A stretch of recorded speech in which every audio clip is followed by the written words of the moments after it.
Kia ora, konnichiwa. Hello and welcome to Many Voices, a world music podcast. Most of us know and love many English songs, but what about the songs of the world's other 6,000 plus languages? Every week, I ask a guest to share 7 non-English songs they want the rest of the world to know about from their own culture. I'm your host, Dr. Patrick Savage, author of the 2026 book, Comparative Musicology. For today's episode of Many Voices, I was delighted to welcome our guest, Dr. Gakuto Chiba, to teach us about Minyo, or folk songs, and other music from Japan. Gakuto had just graduated a few days earlier with his PhD from Keio University, Shonan Fujisawa campus, where I had the honor to be his PhD supervisor. His PhD dissertation, for which he received perfect grades, was titled Japanese Folk Music in Interdisciplinary Global Research, Cognitive, Acoustic, and Ethnographic Perspectives. But Gakuto is not just a researcher. He is also the reigning national champion on the Tsugaru-shamisen, a 3-stringed instrument part of the same broad lute family of instruments like the guitar and the oud. Here's a brief clip of Gakuto's performance.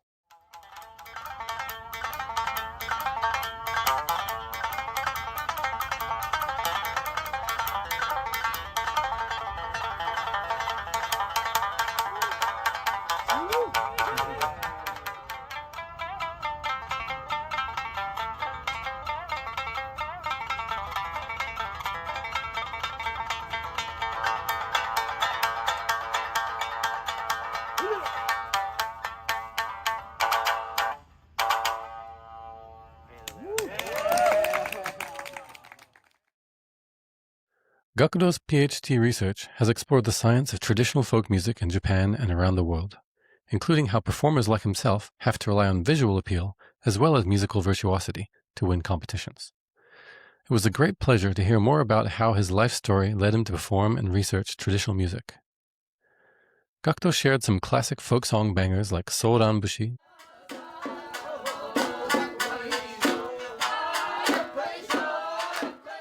and Esashi Oiwake from his homeland of Hokkaido in the cold north of Japan.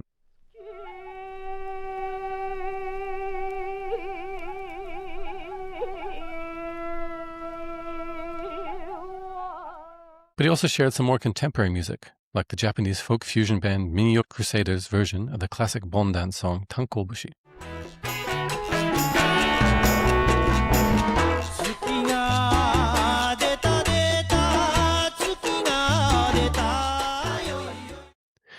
And Gimme Choco from metal J-pop fusion band BABYMETAL.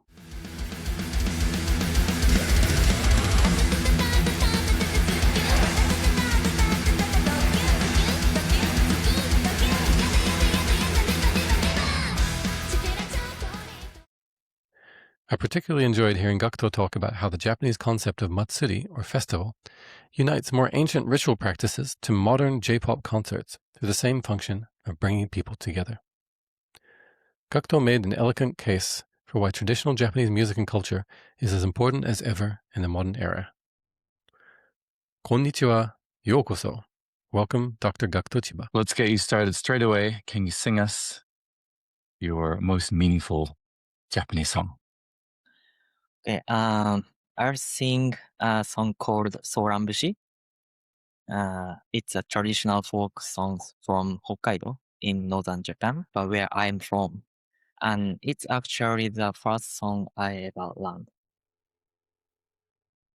やれんそらんそらんそらんそらんそらんはいはいにしんきたかとかもめにとえば私は立つ鳥波に聞けちょいやさえんやさあのどこいしょはどこいしょどこいしょ Thank you very much. ありがとうございます。素晴らしい. Yeah, I want to sing along. Of course, it's a little tricky with the lag here, but it was great to sing. I remember singing it in our house at the barbecue we had. It was very fun. Can you tell us a little bit about that song and why it's so meaningful to you? Yeah. It's special to me not only because it was the first song I learned, but also because of what is represent. The song originally comes from fisherman's work songs, so it has a very strong rhythmic energy, and it's mean to coordinate physical labor and bring people together. For me, it marks the starting point of my journey as a musician, and also represents a deep connection to my teacher, my local culture, and tradition that I continue to study and perform. Thank you. So can you tell us a little bit about yourself? So, your name, where you were born, the languages you speak, and how you learned those languages? I'm Gakuto Chiba, Tsugaru-shamisen performer and music researcher from Japan. I was born and raised in Hokkaido, and I mainly speak Japanese along with English for my research. I learned my native language by listening to my parents. I learned music in a very similar way, listening to my teacher. Yeah. So how did you learn? I think, of course, most Japanese people learn Japanese as a native language, but I think many of them don't learn the traditional folk songs, the minyo that you know. So how did you come to learn those traditional music? Mhm. So my parents' music teacher, they introduced my teacher Kozan Kanno. And uh, yeah, he is so Mio and Tsugaru-shamisen teacher. So I imitate his performance. And how old were you when you started those learning from Uh, him? if 4 years old. Very nice and young. Good time to start. And can you tell us where you live now and what a normal day in your life looks like? I live in Kanagawa, yeah, near Tokyo. My life is a mix of performing research. A typical day might include practicing the shamisen, working on research, and sometimes teaching or preparing for concerts. So it's really depends, but it's always some combination of music and research. And I'm not sure how many other students you teach, but I was very grateful that you taught my two children to play the shamisen and the taiko when we were living in Japan. I hope that we can maybe do some more lessons once we move back to Japan in a few years. Okay, let's get on to listening to some more of your musical choices. So the next music I'd like to listen to is your choice of your favorite example of most traditional Japanese music. Sure. This song is called Esashi Oiwake.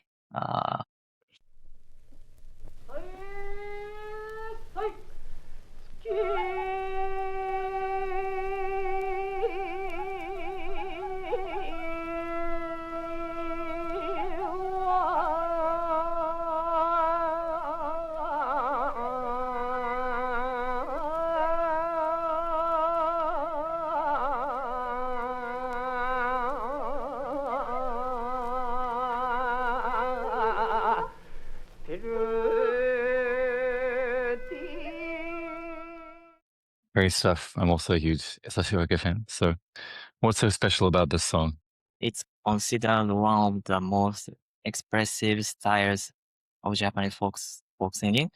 It comes from Hokkaido, and it's known for its very slow tempo and highly ornamented style, with a lot of freedom in timing and phrasing. It's said to have been brought to the region by sailor traveling on trading ships around the Japan Sea coast. An interesting thing about this song is that a single phrase can last 20 or even 30 seconds because of that the singer has to control breath, timing, and tone very carefully, and even small differences can completely change the expression.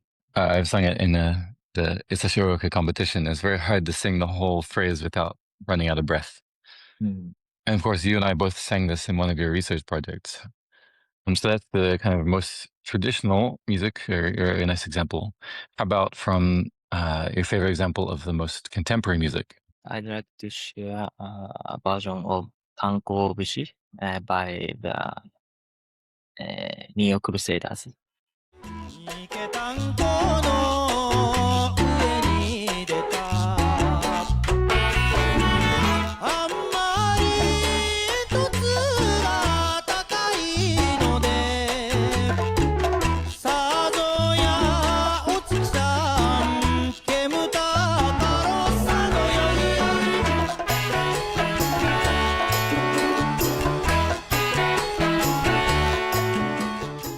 Great stuff. Yeah, I love that recording. Can you tell us what you like about this song? Okay, Tanko Bushi is originally a folk song from the coal mining regions of Kyushu in southern Japan. They take a traditional folk song and reinterpret it with influences from global music styles like Latin and Afrobeat. Nah, I like it because it keeps the essence of the tradition while making it relevant in a contemporary global context. Yeah, I love it. Of course, this is often danced at bonodori, the summer bon dance. I think this version's even groovier than the usual one, so I hope that they use this dance too at those summer festivals. Let's keep moving right along to your musical choices. So next up, can you share with us the song that makes you the happiest?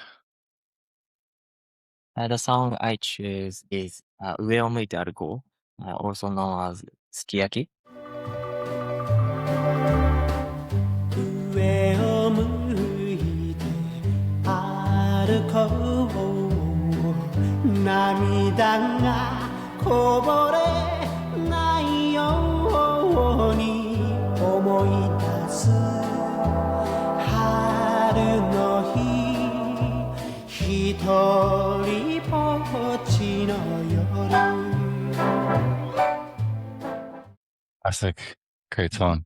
So can you explain what about this makes you so happy? It's a song about staying positive and looking forward even when you are going through difficult or sad moments in life. The lyrics talk about walking with your head up so that your tears won't fall. So even though that theme is a bit bittersweet, the melody is very gentle and uplifting. It creates a feeling of quiet hope. That's great. Yeah, I always find the lyrics for the song quite curious because it feels so happy. But it does talk about, trying to stop from crying by holding your head up. And, hitoribochi no yoru is like a lonely night. So the lyrics feel kind of sad, but it's nice. I can see why you think of it as a happy interpretation to kind of keep pushing on, even when you're sad. That's cool. Speaking of sad songs, how about next choice, the song that does actually make you feel the saddest? What would that be? 本気で忘れるくらいなら泣けるほど愛したりしない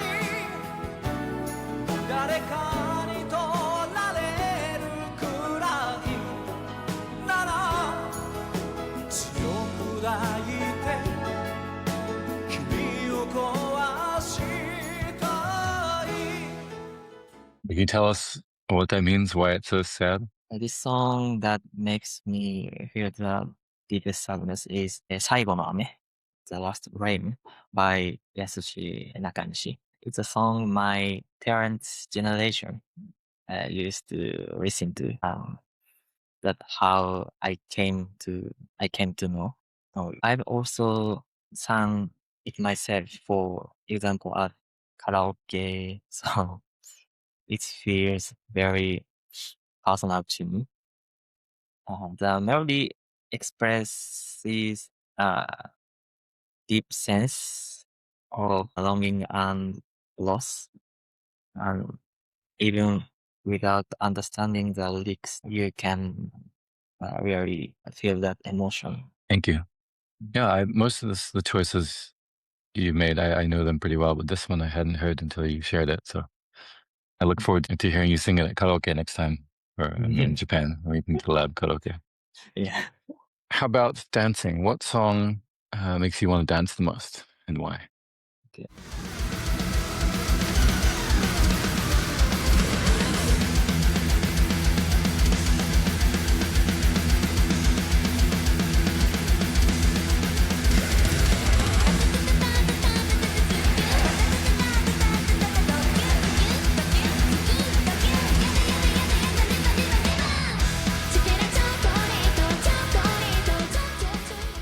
Great one. Can you tell us about why you chose that song? Yeah, this song that makes me want to dance is Gimme Chocolate by BABYMETAL. They are a Japanese idol group, and the music mixes metal with pop in a very high energy way. One characteristic of Japanese idol culture is call and response between performers and the audience, which creates a strong sense of anticipation. The beats are catchy and also makes you want to move with the music. Yeah, thanks. I love BABYMETAL, and this is always a great one for karaoke as well. Oh, we're getting close to the end of some of our musical selections. I think for the last choice, can you tell us what song would be best to get Japanese people to sing, to bond together? 踊り踊るならちょいと東京温度花の都の花の都の真ん中でやっとなそれよいよいよいやっとなそれよいよいよい Also, another classic banger. Can you tell us a bit more about that song? Yeah, the song that brings people together in Japanese culture is Tokyo Ondo. It's a traditional festival song often performed during summer festivals, like Bon Matsuri, Bon Festival. People gather in a circle and dance together, so it naturally creates a strong sense of unity. It also features ohayashi, a kind of musical choral response, where singers and musicians interact with each other and with the crowd. This structure makes participation easy, even for first-time listeners, and helps everyone feel connected through the music. Yeah. I think, it's not a coincidence that 2 of your 7 choices have been these sort of famous bonodori music. I think for me, bonodori and the matsuri festivals during the Obon period are some of the best parts of traditional Japanese culture. So any of our listeners and viewers, if you ever get to go to Japan, try to time it to go in the third week of August, and participate in those Bon dancing. It's a fairly fun time. Gakuto chose this song to use in our experiments, our Many Voices experiments, where we had people sing in many different languages around the world and measured how much they're kind of bonded together by singing. And actually, this song was the most bonding song of all the songs in the world. English, you had them saying, Living on a Prayer, or Jingle Bells or Dancing Queen English, and then all kinds of other songs in different languages. And this is the song that caused the most bonding effect. So scientifically proven to bring you together. Great. I think that's all the musical choices, but I'd love to just ask you a few more questions kind of about the bigger picture about music and society and your thoughts as a musician and a researcher. So a few kind of very big picture questions. Why do you think that we humans make music? I think humans make music because we want to feel connected to others. In Japan, for example, in festival music like Tokyo, people sing, dance, and respond to each other together. Even in modern music like BABYMETAL, there is a strong interaction between performers and the audience. As a performer, I feel that music lets people share the same timing and emotion. When that happens, you feel less alone. That's maybe one of the most important roles of music. Great. So kind of helps with the synchronizing and the harmonizing and the bonding. Makes a lot of sense. Of course, I'm a big fan of the social bonding functions in music. Now, I'm particularly curious for you as, a sort of national championship musician, but also a, Dr. Chiba, PhD, publishing scientific articles. So what role do you see for science in understanding music, which some people think is an art that science can't really tell us anything about? Science helps us understand patterns in music, like rhythm, timing, how people coordinate with each other. It's important to combine that with real musical experience. Thank you. So speaking of science and music of the world, that Alan Lomax, who made the global jukebox that you played us a sample of, has been kind of a important inspiration in some of my lab's work. So he sort of argued that Japanese traditional music was part of a broad musical culture that sort of spanned from like the Western Mediterranean, across throughout kind of Eurasia, through the Middle East, all the way to Japan. I think he sometimes called this old high culture or Eurasian style region. How do you feel about that idea and sort of the relationships between Japanese traditional music and other music of Asia or the world? So, difficult question, but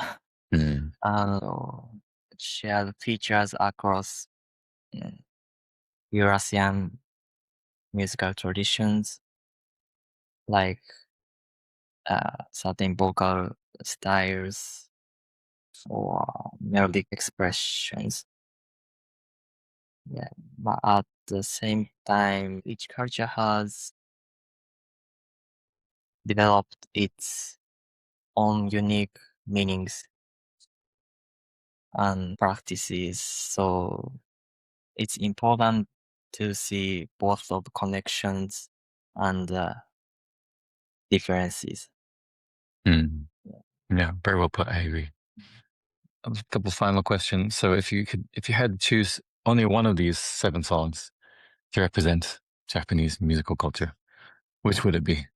Hard question, but if you have to choose. If I had to choose one, I'd choose Soran Bushi.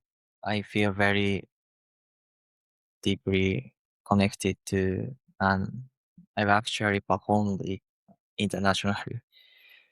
And even when people don't understand Japanese, they can join the ohayashi and sing together. So for me, it really represents how my culture connects people through music. I totally agree. In fact, they've got a great video of you playing your shamisen in my house, and everyone was loving it.